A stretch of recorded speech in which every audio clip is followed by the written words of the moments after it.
गर्मी का मौसम था और एक छोटी सी चींटी पूरे दिन काम कर रही थी।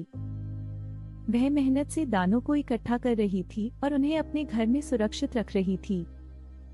पास में एक टिड्डी आराम से बैठा था, गाना गा रहा था। वह चींटी को देखता और हंसते हुए कहता, तुम इतनी मेहनत क्यों कर रही हो? चींटी ने मुस्कुराते हुए जवाब दिया, मैं भविष्य के लिए काम कर रही हूँ। सर्दी आएगी और जब बर्फ गिरेगी तो मुझे खाने के लिए कोई परेशानी नहीं होगी। टिड्डी ने उसका मजाक उड़ाया और फिर से गाने लगा। समय बीतता गया और सर्दी आ गई।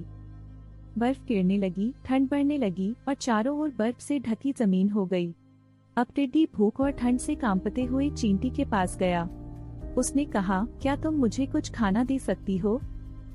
चींटी ने उसे देखा और कहा, जब तुम आराम कर रहे थे तब मैंने मेहनत की थी।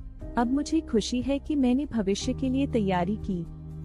टिड्डी को अपनी गलती का एहसास हुआ, लेकिन अब उसके पास कुछ नहीं था। उसने चींटी से कहा, मैंने सोचा नहीं था कि सर्दी इतनी कड़ी होगी। कृपया मेरी मदद करो।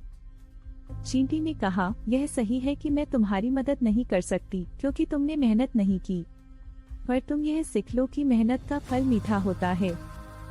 टिड्डी को समझ में आया कि उसे आगे के लिए तैयार रहना चाहिए था। वह अपनी गलती पर पछताने लगा और चींटी की मेहनत की सराहना की। यह एक सीख थी कि जीवन में मेहनत कितनी महत्वपूर्ण होती है। चींटी ने टिड्डी को सलाह दी कि उसे अगले गर्मियों में मेहनत करने के लिए अपनी सोच बदलनी होगी। उसने टिड्डी को अपने काम की सराहना करते देखा और कहा, मेहनत से ही हम अपने भविष्य को सुरक्षित कर सकते हैं। इस प्रकार टिड्डी ने जीवन भर के लिए एक महत्वपूर्ण पाठ सीखा और अपने अगले कदम के लिए तैयारी करने का निर्णय लिया।